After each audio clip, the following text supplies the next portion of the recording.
Hello everybody, welcome to Technique Tuesday. Today we're going to be making a floating center panel gatefold card. It looks like this when it's folded flat to go into the envelope, and when you open it, it has the gatefolds and it has the center popping out part. It's a little bit hard to show you in a 2D YouTube sense, but this is how it would look on the shelf or the mantelpiece of the person that you send it to. And this is how it looks from overhead, and this is how it folds flat into the envelope for mailing, which is fabulous. So without further ado, let's get started. It's using a piece of Balmy Blue cardstock, and it's cut at 4 1/4 by 11. It's scored at 5 1/2, but then it's also scored at 2 3/4 in from each end. So 2 3/4, 5 1/2, 8 1/4. So we'll fold it in half. Give it a nice burnish with the bone folder. It then folds back on itself on both sides and creates sort of like 2/10, 2 mountain folds. So what we're going to do is we've got 4 pieces of designer series paper, and we need to attach the middle ones first, and you'll see why in a quick second. So these are 2 5/8 by 4 1/8, and like I say, we're going to put the 2 in the middle first because the mechanism that the pop-up sits on sort of gets in the way. You would have to squeeze them under, and it's always nicer when you're attaching things if you can do it to a flat supported surface. So we'll just pop that one on that middle, that one on that middle, and I'm just seeing that this one is not very straight, so let me just quickly ease that off. Oops, and line it up a little bit better. There we go. Squeeze that out. So here we go. This is why we're going to do just the 2 center panels first. The strip is scored at 1 inch and 3 inches and 4 1/2 inches. This is the piece that it's going to sit on when it's in the middle, and we haven't done the far end yet. We do that sort of while it's going, and you'll see why in a few moments when we get to that point. So the 2 middle bits we want to really burnish down. The piece that's a little inch is going to go on this side, and it's going to be hidden by the outer pieces of designer series paper. So we need to use a really strong adhesive. So I'm using tear and tape, even though I'm cutting it, or you could use the liquid glue. That's a really good strong adhesive. Just because it's moving and it's getting pulled against, you really need to try and make sure that it stays in place. Fold the card flat. Quite often people are tempted to say, oh, it doesn't go. It's better to fold it flat. No one gets a card and tries to force it to be a completely flat piece of paper. So if you fold it how it will lie in the envelope and then tuck this over, it's this little piece that goes up and over. I know it's about 1/32 of an inch or something ridiculous sounding, but it makes a difference when you're trying to have it lay flat. And then what you need to do is lie this piece flat up the length of the card when it's like it would be folded flat into the envelope, and then fold that end over. So now you know for sure it's going to lay flat. You've got this piece bent now, and you know where you can put the adhesive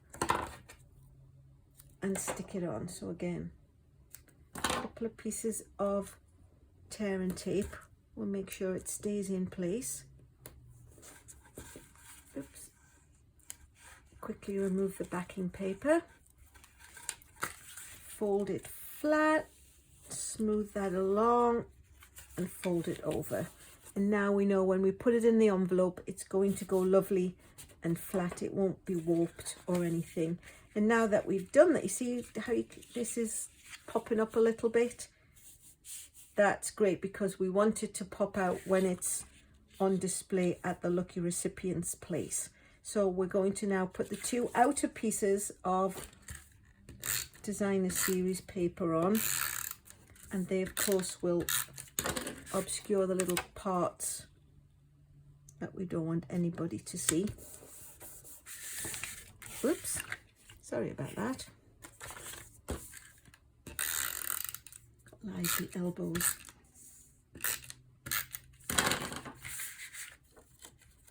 So we'll pop that one on, and now we've got a card that folds flat and the one where this lovely little piece pops out. So what we'll do next is a little bit of stamping.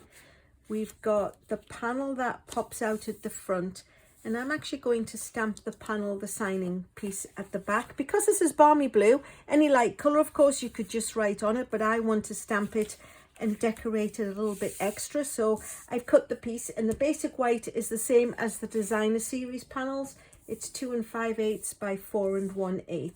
So I'm going to get the Memento ink, and I'm using the Playing in the Rain, and I'm going to stamp the flowers. Oh my gosh, got crazy elbows today. So we'll stamp the flowers at the bottom, and we'll colour those momentarily. But then while we've got this stamp set out, I'm going to close the black. If I've got flailing elbows enough to knock my camera stand, goodness knows how many ink pads I could pop myself into. So we're going to use the Balmy Blue ink, which coordinates with the cardstock and the designer series paper. And this is the front panel, and this is 3 3/4 by 2 1/4, and then it's 2 by 3 1/2. So let's stamp a greeting at the side.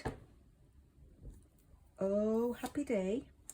And then I brought in Best Day. That piece goes on that, and we'll get fastened on in just a second.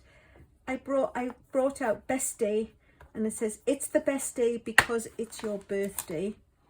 Actually, I don't think that one will fit on there. So I'm going to pop it onto the acrylic block using the Balmy Blue ink pad, the same. It's the best day because it's your birthday. Peel it off and pop it back in. And then what I'm going to do is, well, what I did do was, by the power of here's one I did earlier, I went ahead and I stamped the little bunny and coloured her with the Stampin Blands, the alcohol markers, and then I die cut her out using the Playing in the Rain dies. But then using the same alcohol markers, I'm going to quickly colour the flowers at the bottom. So pop those using the lightest Old Olive and the darkest Daffodil Delight. Just going to make them lucky daisies. Just a little bit of colour to make it look friendly. So this is just going to attach to the back of the card. Like I say, because it's a light coloured card, you could just stamp the greeting and it would show up. But because I wanted to stamp the daisies extra, I'm just going to pop those there. And then I'll attach the white to the Balmy Blue layer, and then we'll pop this little pre-coloured, pre-die cut bunny out and pop her on. And then I'm going to find my dimensionals, and we're going to attach it with dimensionals to the front of the card. So it just needs to be between these two score marks, which is just about two pretty closely spaced dimensionals wide. Peel off the backing, sort of center this up, and then press it down, and that's it. It's a really fun little card. It pops out when the recipient takes it out of the envelope. It definitely folds flat to go in it. And I think that's rather fun. It's got one little panel on the back. You could write across the whole thing if you wanted to give them an essay about how much you think they're fabulous. But I think that's rather nice. So bring in the original, just so we can say snap. If you like what you've seen, please go ahead and subscribe. If you would like to know when I've posted videos for Technique Tuesday, if you ring the bell, it will alert you that, oh, Alyson's done something on YouTube. I better go and have a look.